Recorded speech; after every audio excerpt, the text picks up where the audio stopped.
ప్రార్థన చేసుకుందాం.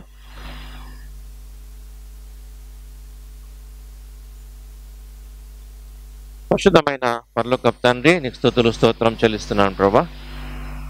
ఇచ్చిన ఈ సమయం బట్టి వందనాలు చెల్లిస్తున్నాను తండ్రి. ప్రభా, నీ వాక్యాన్ని ధ్యానించిన ఉండగా సహాయం దయచేయండి. నీ వాక్యం ద్వారా మాతో మాట్లాడమని వేడుకుంటున్నాను తండ్రి. ప్రభా, అయోగ్యులము, ఎన్నిక లేని వారము, ప్రభా సహాయం దయచేయండి. మా యొక్క మనోనేత్రములు తెరువమని వేడుకుంటున్నాను తండ్రి.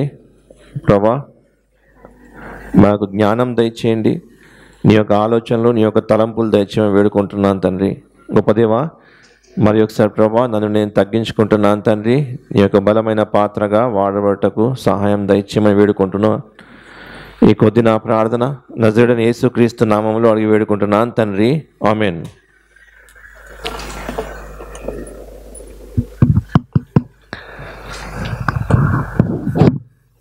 చాలా శ్రద్ధగా వినండి.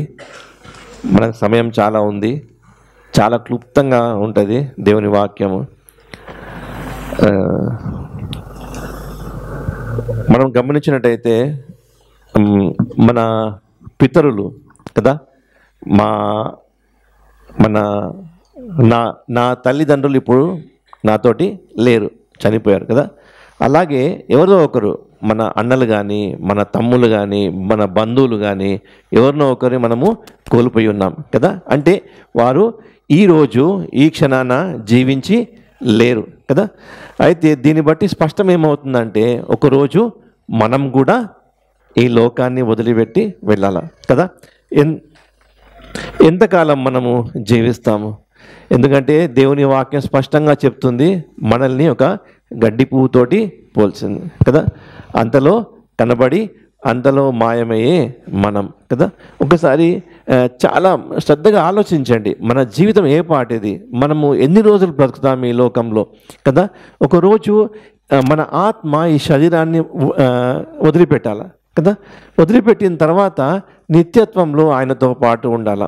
ఆ నిత్యత్వంలో ఉండటానికి మనం తగినట్టుగా మనం జీవిస్తున్నామా అనేది మనం పరీక్షించుకోవాలి కదా.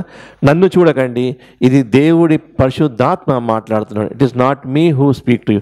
నేను మాట్లాడట్లేదు, మన ప్రభువైన యేసుక్రీస్తు ఆత్మస్వరూపైన దేవుడు నా ద్వారా మనందరితో మాట్లాడుతున్నాడు కదా. ఇది ఆయన మాటలు, ఆయన సత్యమైన మాటలు, ఆయన ఉజ్జీవమైన మాటలు ఇవి. కాబట్టి ఆయన మాటలకు మనం లోబడదాం. ఆయన మాటలు మనల్ని ఒకవేళ సర్దిద్దుకోవాల్సి వచ్చినట్టయితే మనము సర్దిద్దుకొని ఆ వాక్యానికి లోబడదాం మనం కదా. ఆనాడు ఎన్నోసార్లు దేవుడు ప్రవక్తల ద్వారా మాట్లాడుతూ వచ్చినాడు కదా. యోహాను ద్వారా మాట్లాడుతూ వచ్చినాడు. యోహాను అయితే యేసు ప్రభువుకు ముందు ఏమని చెప్తున్నాడు? మారు మనసు తగిన ఫలములు ఫలించండి, ఎందుకంటే గొడ్డలి వేర్ల మీద పెట్టబడి ఉన్నది, నరకడానికి సిద్ధంగా ఉన్నది. మీరు మారు మనసుకు తగినట్టు ఫలములు ఫలించకపోతే ఏమవుతుంది? చెట్టు నరక వేయబడుతుంది అని వార్నింగ్ ఇస్తూ వచ్చాడనమాట కదా. ఈరోజు కూడా పరిశుద్ధాత్మ దేవుడు నీకు, నన్ను, నాకు అందరికీ కూడా ఒక వార్నింగ్ ఇస్తా ఉన్నాడు. ఏమంటే మారు మనసుకు తగిన ఫలములు ఫలించాలి అని కదా. మనం ప్రశ్నించుకుందాం, నిజంగా మనము మారు మనసుకు తగిన ఫలములు ఫలిస్తున్నామా లేదా కదా. మనము మొదటి ప్రశ్న ఏంటంటే, మన మనసు నిజంగా మారిందా లేదా కదా. మన మనసు నిజంగా మారిందా లేదా? యేసు ప్రభులాగా మన మనసు మారుతుందా లేదా పరిశీలించుకోవాలా కదా. మనము నిజంగా మనసు ఇంకా మార్చుకోకుండా, మన మనసు ఇంకా ఈ లోకం పైన ఉన్నట్టయితే మనము ఈరోజు మార్చుకుందాం దాన్ని. ఆ మనసుని మనం ఎవరిపైన ఉంచాలా? ప్రభువైన యేసుక్రీస్తు పైన మన మనసు ఉంచే వారంగా ఉండాలా. మనం పోయిన వారం చూసినాం కదా, దృశ్యమైన వాటి మీద మనసు పెట్టకుండా మన మనసు ఎక్కడ ఉండాలా? అదృశ్యమైన వాటి మీద పెట్టాలా. ఎప్పుడైతే అది శాశ్వతమైనది కదా. అదృశ్యమైనది శాశ్వతమైనది. ఈ దృశ్యమైన మన కంటికి కనబడేటి అది ఒక టెంపరీ కదా, కొద్ది రోజులు మాత్రమే ఉండేది. మన మనసు దీనిపైన ఆనుకున్నట్టయితే, మన మనసు మన పరుగు, మన పోరాటము అంతా కూడా దీనిపైన, ఈ లోకంలో కంటికి కనబడే దాని మీద ఉన్నట్టయితే మనము అది స్వతంత్రించుకోలేము కదా. అందుకే అందుకనే ప్రభువైన యేసుక్రీస్తు చాలా స్పష్టంగా చెప్పినాడు మనకు. ఏమన్నాడు? నీ యొక్క దృష్టి అంతా కూడా ఆ యొక్క నీతిని, నా యొక్క రాజ్యాన్ని వెతకండి అని ఆయన చెప్తున్నాడు. మనం ఏం చేయాలా? ఆయన నీతిని వెతికే వారం ఉండాలి, ఆయన రాజ్యాన్ని మొదట వెతికే వారం కూడా ఉండాలి. వెతికినట్టయితే ప్రభువైన యేసుక్రీస్తు మన అందరికీ వాగ్దానం చేస్తున్నాడు. ఏం చేస్తున్నాడు? అప్పుడు నీకు కావాల్సిన అన్నీ కూడా నేను ఇస్తాను కదా. మనకంటే ఎక్కువ మన పరలోకపు తండ్రికి తెలుసు. మనకి ఎప్పుడు ఏమి కావాలనో, ఏం అవసరత ఉందో మనకు తెలిసినంతకంటే మనకు తెలుసు. మన పని ఏం చేయాలంటే మనం ఆయన రాజ్యాన్ని వెతకాల. మన పని ఏంటంటే మనం ఆయన నీతిని వెతకాల. ఆయన పని ఏంటంటే మనకు కావలసిన అన్నీ కూడా సమకూర్చే దేవుడై ఉన్నాడు. మనం దీని వెనుక పరిగెత్తనమైతే మన గురి ఏమవుతుంది? అక్కడి నుంచి తొలగిపోతుంది. ఆ రాజ్యము, ఆ నీతి నుంచి మనం తొలగిపోతుంది. మన మనసు అంతా కూడా ఈ లోకం పైనే ఉంటుంది. అందుకనే యోహాను ఆ రోజు బాప్తిజం ఇచ్చే యోహాను అప్పుడు అన్నాడు, మారు మనసుకు తగిన ఫలములు ఫలించండి, ఎందుకంటే గొడ్డలి వేర్ల దగ్గర పెట్టి ఉంది కదా. దేవుని రాజ్యము చాలా సమీపించి ఉన్నది కదా. ప్రభువైన యేసుక్రీస్తు ఏ క్షణాన వస్తాడో తెలీదు. అంతేకాదు, మనం ఏ క్షణాన కూడా మన కన్ను మూస్తామో తెలియదు. రెప్పపాటున మనము ఈ శరీరాన్ని విడిచిపెట్టాల్సి వస్తుంది కదా. ఎందుకంటే మన పితరులు, మన పూర్వీకులు మన మధ్యలో ఇప్పుడు లేరు కదా. ఒకరోజు మనము కూడా ఖచ్చితంగా, నిశ్చయంగా మనం ఈ శరీరాన్ని వదిలిపెట్టాలి. తర్వాత ఏంటి అనేది ప్రశ్న కదా. ఆయనతో పాటు యుగయుగములు సంతోషంగా ఉండే అవకాశాన్ని మనం కోల్పోదామా? ఈ లోక సంబంధాల మీద మనం మనసు పెట్టి దీని వెనుక పరిగెత్తి శాశ్వతమైనది కదా, అది మనం పోగొట్టుకున్నట్టయితే అంతకంటే దౌర్భాగ్యము ఇంకా లేదు కదా.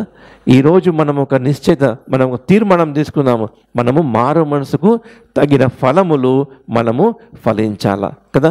అది ఫలము ఎట్లా అంటే, ఇప్పుడు మనము లోపల నేను మంచోన్ని అంటే ఏం చూపెట్టాలా? నేను మంచితనము చూపెట్టాలి కదా. మన లోపల ఏదైతే ఉన్నదో అది బయటకు కనిపిస్తుంది అన్నమాట. ఆ బయట కనబడేదే ఫలములు. నాకు చాలా భక్తి ఉంది అంటే ఏం చూపెట్టాలా? ఆ భక్తితనము నేను చూపెట్టాలి కదా. మన లోపల ఉన్నది బయట కనపరచడమే ఆ యొక్క ఫలములు అనేది కదా. మనం 3 విషయాలు చూద్దాం ఈరోజు. ఎందుకు మనం ఫలించాలా కదా, ఎందుకు ఫలించాలా మొదటిగా చూస్తాము. యోహాను సువార్త 15వ అధ్యాయము. యోహాను సువార్త 15వ అధ్యాయము 1-2 చదవండి. నేను నిజమైన ద్రాక్షవల్లిని, నా తండ్రి వ్యవసాయకుడు. నాలో ఫలింపని ప్రతి తీగెను ఆయన తీసి పారవేసేను. ఎందుకు ఫలించాలా? ఎందుకు ఫలించాలా? ఫలింపకపోతే ఏమవుతుంది? తీసేస్తా అంటాడు. అర్థమవుతుంది కదా ఎంత ఫలించడం అనేది ఎంత ముఖ్యమో. ఫలించకపోతే ఆయన తీసివేస్తా అంటున్నాడు కదా. మొదటిది ఏంటంటే, మనము ఆయనలో ఎందుకు ఫలించాలి అంటే, ఫలించకపోతే ఆ తీగని ఆయన కట్ చేస్తాడు కదా. మనం ఇంకా ఫలించాలి అంటే ఏం చేస్తారంటే, అనవసరమైన తీగలన్నీ కూడా కట్ చేస్తూ అంటాడు కదా. మనము ఒక చెట్టు పెరగాలి, మంచిగా పెరగాలంటే, గులాబీ చెట్టు ఉంది, మంచిగా పెరగాలంటే ఏం చేస్తాం? దాన్ని ఎడ్జెస్ కట్ చేస్తూ ఉంటాం కదా. కట్ చేసినప్పుడు ఏమవుతుంది? అది ఇంకా బలంగా పెరుగుతూ ఉంటుంది. అట్లా అనవసరమైనవి మనలో ఉన్నట్టయితే ఆయన ప్రూన్ చేస్తూ ఉంటాడు. అంటే ఆ యొక్క పనికిరాని తీగలన్నీ కూడా కట్ చేస్తూ ఉంటాడు. సో దట్ మనం కూడా ఇంకా బలంగా మనం ఫలించడానికి. ఒకవేళ ఫలించకపోతే ఆయన నరికి వేస్తాను, ఆయన తీసేస్తా అంటుండు సరేనా. రెండో చూద్దాం మనము ఎందుకు ఫలించాలి అంటే, అదే యోహాను సువార్త 15వ అధ్యాయంలో 7వ వచనం చూడండి ఒకసారి. నాయందు మీరును మీయందు నా మాటలను నిలిచి ఉండిన ఎడల మీకేది ఇష్టమో అడుగుడి, అది మీకు అనుగ్రహింపబడు. మనము ఫలించినట్టయితే ఆయన వాక్యం మనలో ఉంటుంది కదా. మనము ఆయనలో నిలిచి ఉండి ఆయన మనలో నిలిచినట్టయితే ఏం చేయమంటుడు? అడిగితే అన్నీ కూడా ఇస్తా అంటాడు కదా. మనము ఫలిస్తూ ఆయనలో జీవిస్తున్నట్టయితే మనం కావాల్సినవన్నీ కూడా ఆయన అడగండి మీకు ఇస్తా అంటుండు కదా. సో ఎందుకు మనం ఫలించాలి? రెండోది ఏం చూస్తున్నాం మనం ఆయన నుంచి మనకు కావాల్సినవన్నీ కూడా పొందుకోవడానికి కదా. Condition based. మనం ఫలించకుండా, మనం ఆయనలో ఉండకుండా మనం ఎన్ని అడిగినా కూడా ఆయన చేస్తాడా? చేయడు కదా. మనం ఫలిస్తూ ఆయనలో ఉండి ఆయన మనలో జీవిస్తున్నట్టయితే మనము ఏదైనా కూడా అడిగితే ఆయన ఇచ్చేవాడుగా ఉంటాడు. మొదటి ఎందుకు ఫలించాలంటే మనము కట్ చేయకుండా, అంటే తీసివేయకుండా, పారవేయబడకుండా, మనం విడిచిపెట్టకుండా ఉండడానికి మనము ఫలించాలి. రెండోది ఏంటంటే మనము అడిగిన వాటిని మనం పొందుకోవడానికి మనము ఫలించాలి. మూడోది చూద్దాం. అదే యోహాను సువార్త 15వ అధ్యాయము 8వ వచనము. మీరు బహుగా ఫలించుట వలన నా తండ్రి మహిమపరచబడును. ఇందువలన మీరు నా శిష్యులు అగుదురు. మనం ఫలించకపోతే ఆయన శిష్యులమా? కాదు కదా. మనం ఫలిస్తున్నట్టయితే ఆయన శిష్యులం కదా. మనం అందరం కూడా ఆయన శిష్యులమే. మనం యేసుక్రీస్తుని వెంబడిస్తున్నామంటే ఆయన శిష్యులం. ఆయన శిష్యులంగా మనము ప్రూవ్ చేసుకోవాలి. ఆయన శిష్యులంగా మనం పిలువబడాలి అంటే మన బయట ఏం కనబడాలా? ఫలించే వరంగా మనం ఉండాలి. అంతేకాకుండా మనం ఫలిస్తున్నట్టయితే ఎవరు పరచబడతాడు? మన పరలోకపు తండ్రి మహిమ పరచబడతాడు. అర్థమైంది కదా. చాలా సింపుల్. 3. ఒకటి, మనము నరికివేయబడద్దు అంటే ఫలించాలా. మనకు కావలసినవన్నీ మనం పొందుకోవాలి అంటే మనం ఫలించాలా. మన తండ్రి, నా ద్వారా నా తండ్రి మహిమపరచబడాలా అంటే మనము ఫలించాలా. నేను యేసుక్రీస్తుని శిష్యుని, యేసుక్రీస్తు శిష్యురాలుని అని చెప్పుకున్నట్టయితే మనము ఫలించే వారంగా ఉండాలి. సరేనా? మనము రెండోది చూద్దాం. మనము ఎలా ఫలించాలి. ఇర్మియా గ్రంథము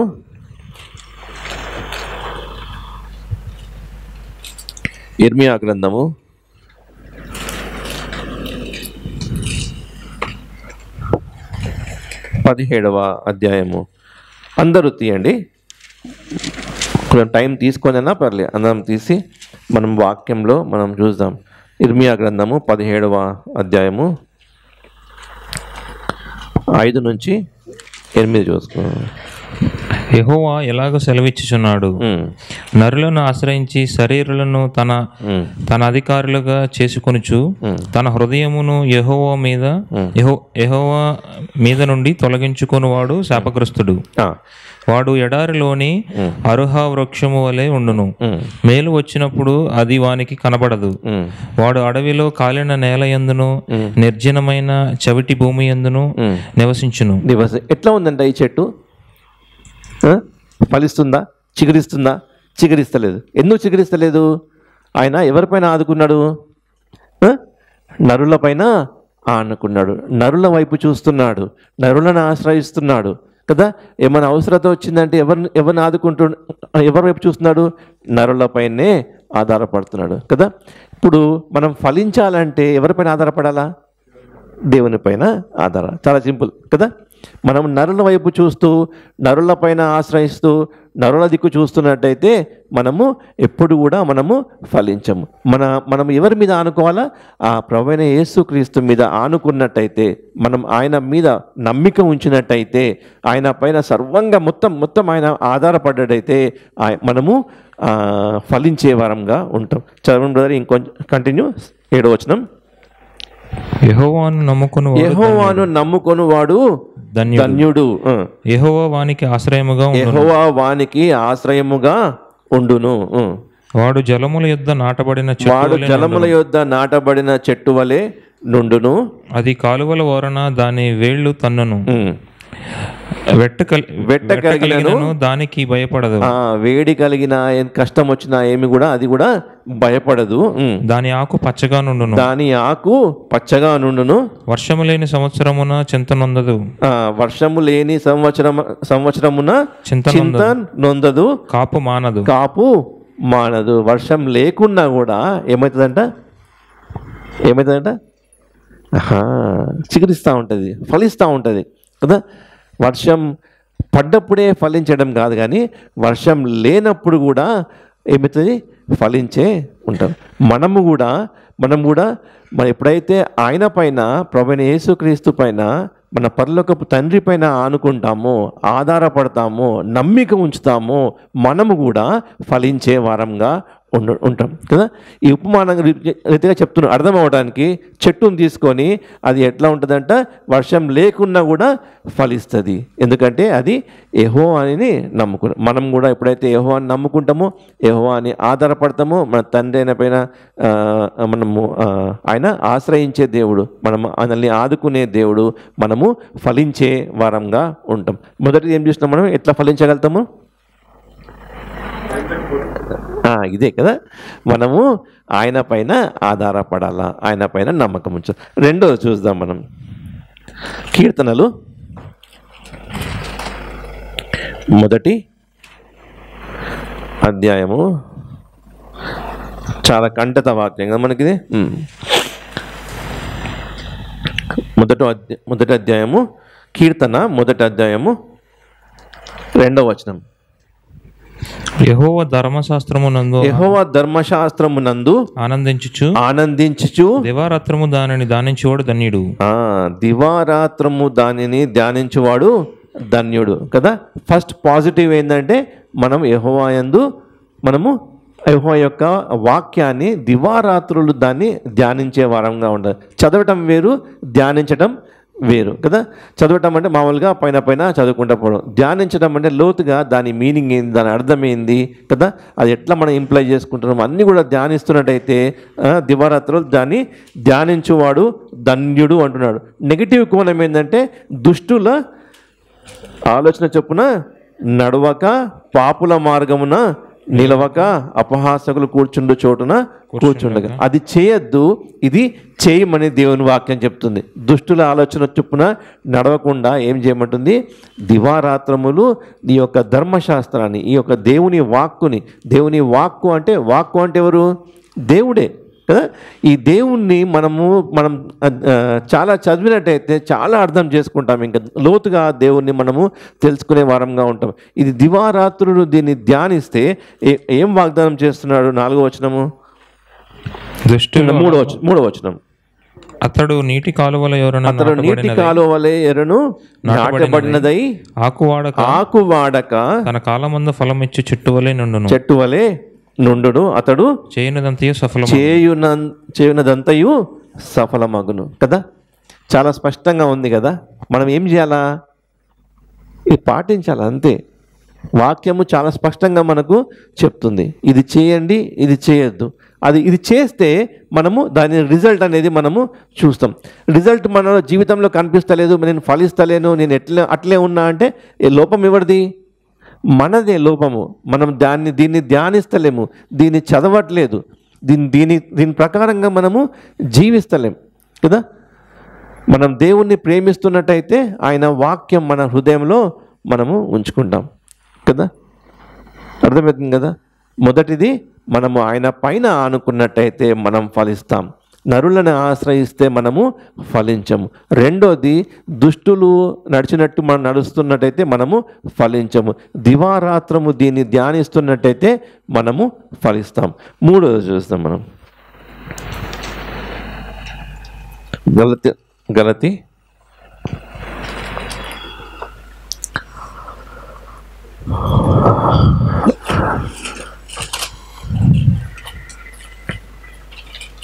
5వ రాష్ట్ర పత్రిక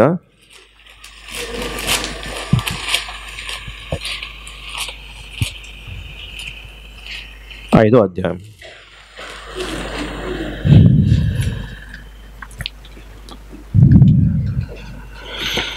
16వ వచనం. నేను చెప్పినది ఏమనగా ఆత్మానుసారముగా నడుచుకొనుడి. ఎట్లా నడవాలంట? ఆత్మకు వీలుగా నడుచుకోవాలి, ఆత్మానుసారంగా నడుచుకోవాలి. చదువుతారు ఇంకా. అప్పుడు మీరు శరీరేచ్ఛను నెరవేర్చరు. శరీరము ఆత్మకును, ఆత్మ శరీరముకును విరోధముగా అపేక్షించును. నేను ఆత్మానుసారంగా నడుస్తున్నా, శరీరానుసారంగా నడుస్తున్నా అంటే తప్పు కదా. మనము శరీరానుసారంగా నడుస్తున్నట్టయితే మనము ఆత్మానుసారంగా నడవలేము. మనం ఆత్మానుసారంగా నడుస్తున్నామంటే శరీరానుసారంగా మనము నడవలేము. ఎందుకంటే రెండు కూడా విరోధముగా ఉంటున్నాయి కదా. రెండుగా మనం నడుస్తున్నట్టయితే మనము అబద్ధం ఆడుతున్నట్టు కదా. అయితే శరీరానుసారంగా నడవాలి లేదా ఆత్మానుసారంగా. మనం ఫలించాలంటే ఏం చేయాలా? ఆత్మానుసారంగా నడవాలి. చదవాలి ఇంకా. ఇవి ఒకదానికొకటి వ్యతిరేకముగా ఉన్నవి గనుక మీరేమి చేయ నిశ్చయింతురో వాటిని చేయకుందురు. మీరు ఆత్మచేత నడిపింపబడిన ఎడల, రెండోది ఏంది? మీరు ఆత్మచేత నడిపింపబడిన ఎడల ధర్మశాస్త్రములకు లోనైన వారు కారు. శరీర కార్యములు స్పష్టమై ఉన్నవి. చాలు బ్రదర్, చాలు. ఏమంటుడు? ఆత్మానుసారంగా నడవాలి, ఆత్మచేత నడిపించబడాలి కదా. దేవుని ఆత్మచేత మనము నడిపించబడే వారంగా ఉండాలా. మనం శరీరానుసారంగా జీవిస్తున్నట్టయితే మన జీవితంలో మనము ఫలించలేము. ఆత్మానుసారంగా నడుస్తూ ఆత్మచేత నడిపించబడినట్టయితే మనము ఫలిస్తాము కదా. సరే, మొదటిది మనము ప్రభువైన యేసుక్రీస్తు మీద ఆనుకోవాలా, రెండోది ధర్మశాస్త్రాన్ని ధ్యానించాలా, మూడోది ఆత్మానుసారంగా నడవాలా. సరే, ఏ విషయాల్లో మనము ఫలించాలి? మొదటిది మనం ఏం చూసినాము? ఎట్లా, ఎందుకు ఫలించాలా? ఆయన నరకేస్తాడు కదా. తర్వాత రెండోది మనము అడిగితే ఆయన ఇచ్చేవాడుగా ఉన్నాడు, మనం పొందడానికి మనము ఫలించాలా. మూడోది మన తండ్రి మహిమపరచబడాలంటే మనం ఫలించాలి. ఆయన శిష్యులంగా మనము చెప్పుకున్నట్టయితే మనం ఫలించాలి. మనము ఏ విషయాల్లో ఫలించాలి మనము చూస్తాం. మూడోది ఏ విషయాల్లో మనము ఫలించాలి. దాని కింద ఇంకా శరీర కార్యములు స్పష్టమైనవి. అవేమనగా జారత్వము, అపవిత్రత, కామకత్వము, విగ్రహారాధన, వ్యభిచారము, ద్వేషములు. 22 అయితే ఆత్మఫలములేమనగా, ఎందుకంటే మనము ఆత్మానుసారంగా నడుస్తున్నాం కాబట్టి ఆ ఫలము మనకు కనబడాలి కదా. ఆత్మఫలం ఏమనగా ప్రేమ, సంతోషము, సమాధానము, దీర్ఘశాంతము, దయాళత్వము, మంచితనము, విశ్వాసము, సాత్వికము, ఆశానిగ్రహం. ఇవన్నీ ఏ ఫలము? ఆత్మఫలము కదా. మొదటిగా మనము ఏం ఫలించాలా? ఆత్మఫలము ఫలించాలా. సరేనా? ఆత్మఫలం ఫలిస్తే ఇవన్నీ కూడా మనము మన అవుట్వర్డ్ అపియరెన్స్లో మనకు కనిపిస్తుంది. ఇవన్నీ మనం కనిపించకపోతే మనము ఆత్మానుసారంగా నడుస్తలేమన్నట్టు. ఆత్మఫలము ఫలించట్లేదు అన్నమాట కదా. మనం ఏం ఫలించాలి ఇప్పుడు? ఆత్మ ఫలము ఫలించాలి. రెండోది చూద్దాం మనం. హెబ్రీ రాసిన పత్రిక 13వ అధ్యాయము. హెబ్రీయులకు రాసిన పత్రిక 13వ అధ్యాయము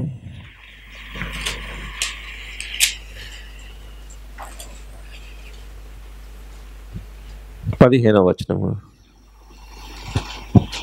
కాబట్టి ఆయన ద్వారా మనము దేవునికి ఎల్లప్పుడూ స్తుతియాగము చేయదు. ఏం చేయాలంట? స్తుతియాగము. ఇది ఏ ఫలం అంట? ఇది చదవండి కింద. ఇంకా అనగా ఆయన నామమును ఒప్పుకొనుచు జిహ్వాఫలము అర్పించదు. ఫ్రూట్ ఆఫ్ లిప్స్ అని ఇంగ్లీష్లో ఉంది. అంటే జిహ్వా ఫలము మనం ఫలించే వారంగా ఉండాలి. అంటే ఎప్పుడు కూడా ఎల్లప్పుడు కూడా ఆయన ద్వారా, ప్రభువైన యేసుక్రీస్తు ద్వారా మనం తండ్రి అయిన దేవునికి ఎల్లప్పుడు కూడా స్తుతులు చెల్లించే వారంగా ఉండాలి. అర్థమవుతుంది కదా. మూడవది చూద్దాం మనము. ఫిలిప్పీయులకు రాసిన పత్రిక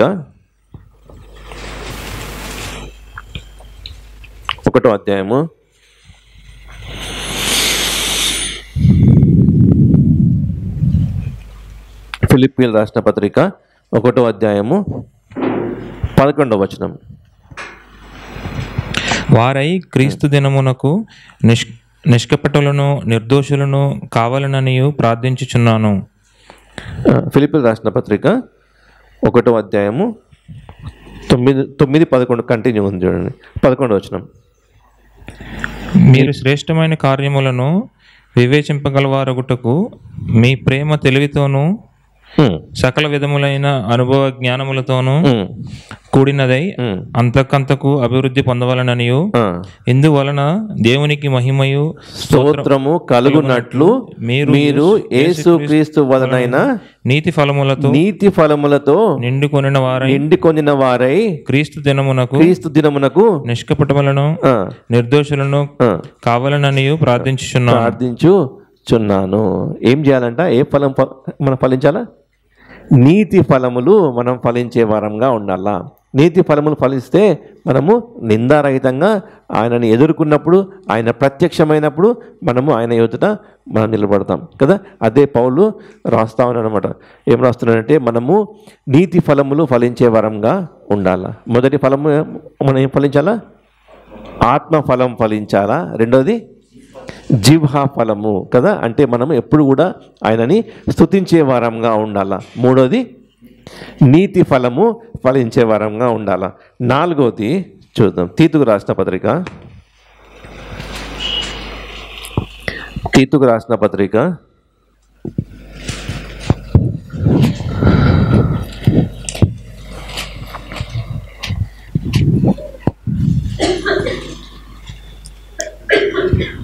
3వ అధ్యాయము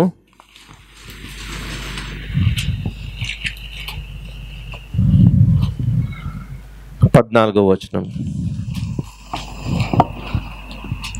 మనవారును నిష్ఫలులు కాకుండా నిమిత్తము అవసరమును బట్టి సమయోచితముగా సత్క్రియలను శ్రద్ధగా చేయుటకు నేర్చుకొనవలెను. నా యొద్ద ఉన్నవారందరూ నీకు వందనములు చెప్పుచున్నారు. విశ్వాసమును బట్టి మమ్మను ప్రేమించు వారికి మా వందనములు చెప్పుచు కృప మీ అందరికీ తోడైండును గాక. మన వారును నిష్ఫలులు కాకుండా నిమిత్తము అవసరమును బట్టి సమయోచితముగా ఏం చేయాలంట? సత్క్రియలు చేసే వారంగా ఉండాలా కదా. మనం మంచి క్రియలు చేసే వారంగా ఉండాలా. మంచి క్రియలలో మనము ఫలించే వారంగా ఉండాలా. ఒక్కసారి మనం మొదటి నుంచి మనం చూద్దాము. ఈ లాస్ట్లో చివరిగా చెప్తున్నాడు. ఇది 3వ అధ్యాయం చూడండి ఒకసారి. 3వ అధ్యాయం మొదటి వచనం. అధిపతులకును అధికారులకును లోబడి విధేయులుగా ఉండవలననియు ప్రతి సత్కార్యము చేయుటకు సిద్ధపడి ఉండవలననియు మనుషులందరి ఎడల సంపూర్ణమైన సాత్వికము కనపరచుచు. ఒకసారి పరీక్షించుకుందాం అందరం కలిసి, నేను కూడా కదా, అందరం పరీక్షించుకుందాం. ఇది రాస్తున్నాడు, రాసి అపోస్తలుడైన పౌలు తీతుకు రాస్తున్నాడు. ఆ సంఘంలో ఉన్న వారందరికీ చెప్పమంటున్నాడు అనమాట. సరేనా? ఇక్కడ ఒకసారి మొదటి అధ్యాయం చదవండి సరే. దేవుడు ఏర్పరచుకొనిన వారి విశ్వాసము నిమిత్తమును నిత్య జీవమునకు గూర్చిన నిరీక్షణతో కూడిన భక్తికి ఆధారమగు సత్య విషయమైన అనుభవ జ్ఞానము నిమిత్తమును దేవుని దాసుడగు యేసుక్రీస్తు అపోస్తలుడైన పౌలు మన అందరి విశ్వాస విషయములో నా నిజమైన కుమారుడకు తీతుకు శుభమని చెప్పి వ్రాయినది.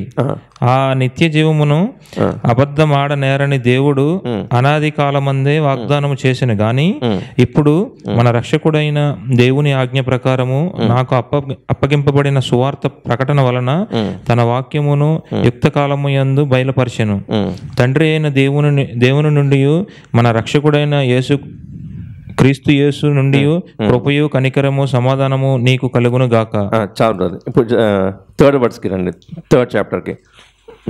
1 అధిపతులకును అధికారుల లోబడి విధేయులుగా ఉండవలెననియు ప్రతి సత్కార్యము చేయుటకు సిద్ధపడి ఉండవలెననియు మనుషులందరి ఎడల సంపూర్ణమైన సాత్వికమును కనపరచుచు ఎవనిని దూషింపక జగడమాడని వారును శాంతులనై ఉండవలెననియు వారికి జ్ఞాపకము చేయుము. ఎవరు జ్ఞాపకం చేయమంటున్నాడు? ఇది విశ్వాసులకు జ్ఞాపకము చేయమని ఎవరికి రాస్తున్నాడు? తీతుకు రాస్తున్నాడు. పౌలు తీతుకు రాసి అందరికీ జ్ఞాపకం చేయండి మళ్ళొకసారి, ఇవన్నీ చేయొద్దు. ఎందుకంటే మనం ఒకరోజు ఆయన ఎదుట నిలబడాలా. మనము ఫలించి ఆయన ఎదుట మనం నిలబడే వారంగా ఉన్నాం కాబట్టి ఇవన్నీ కూడా విశ్వాసులైన వారు ఇవన్నీ కూడా చేయొద్దు అని ఒకసారి జ్ఞాపకం చేయమని రాస్తున్నాడు. చూడండి ఇంకా ఎందుకనగా మనము కూడా మునుపు అవివేకులము, అవిధేయులమును, మోసపోయిన వారమును, నానా విధములైన దురాశలకును, భోగములకును దాసులమై నుండి దుష్టత్వమునందు, అసూయందును కాలము గడుపుచు అసహ్యులమై ఒకరినొకడు ద్వేషించుచు ఉంటిమి గాని.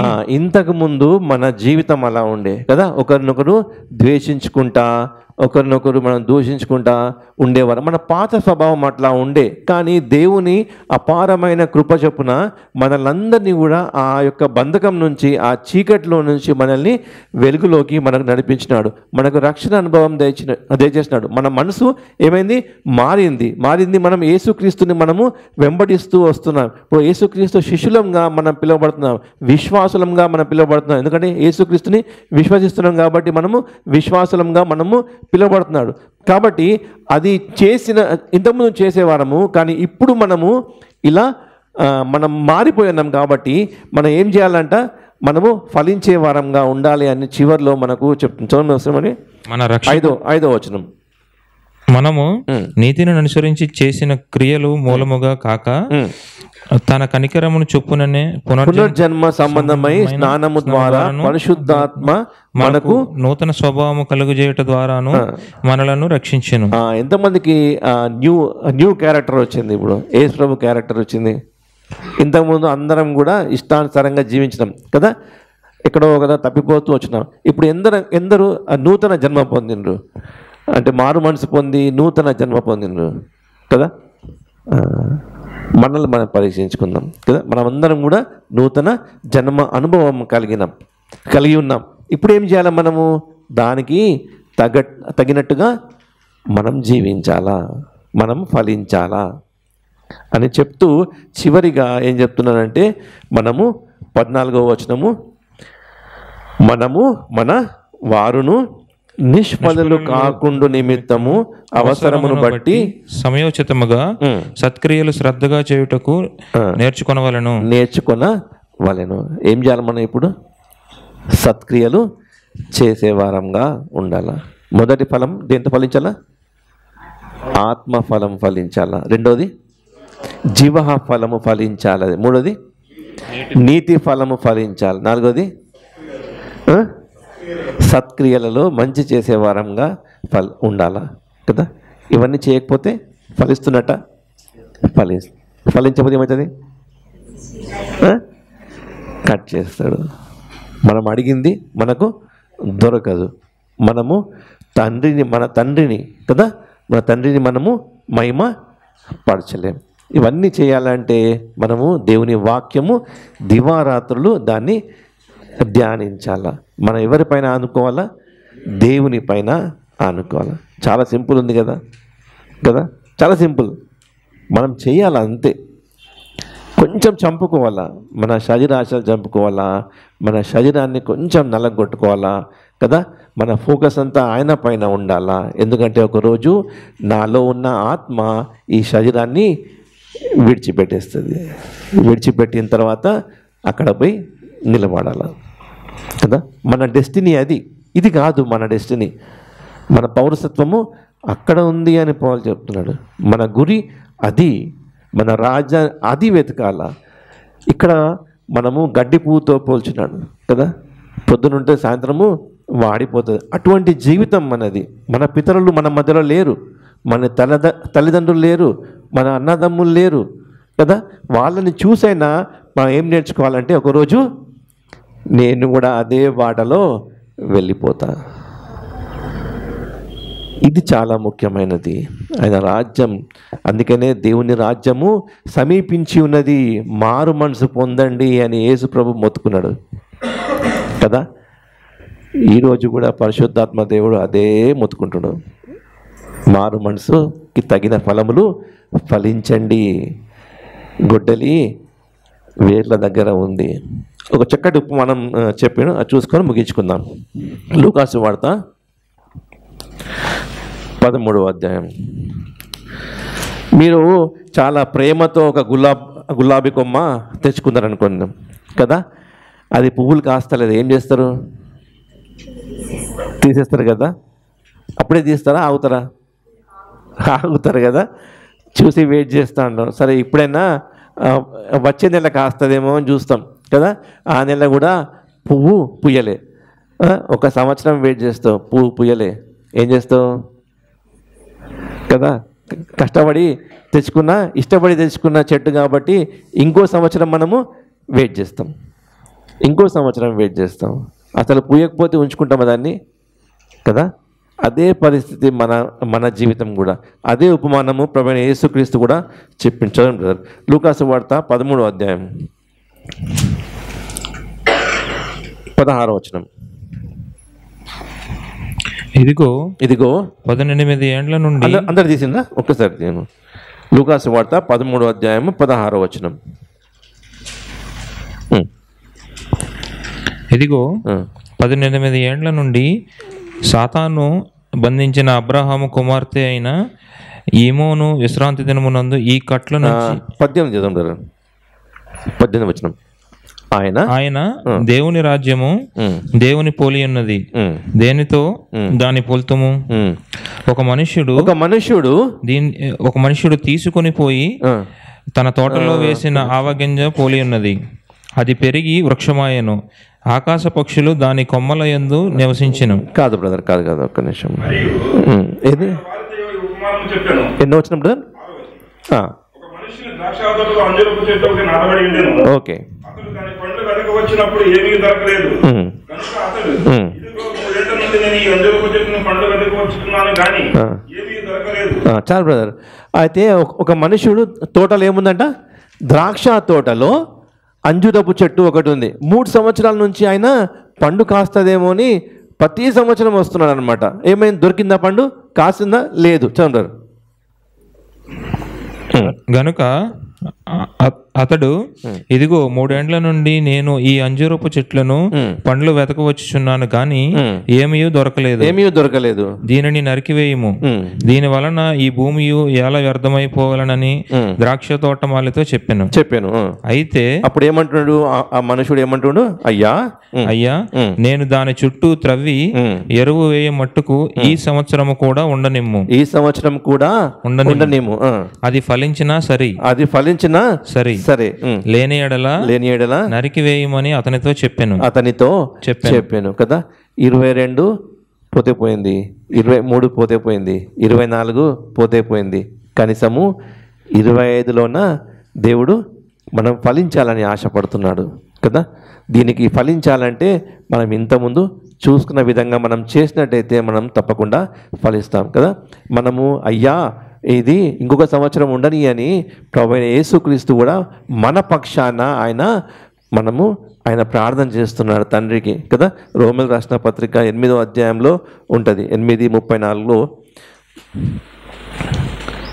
రోమీయులకు రాసిన పత్రిక 8:34లో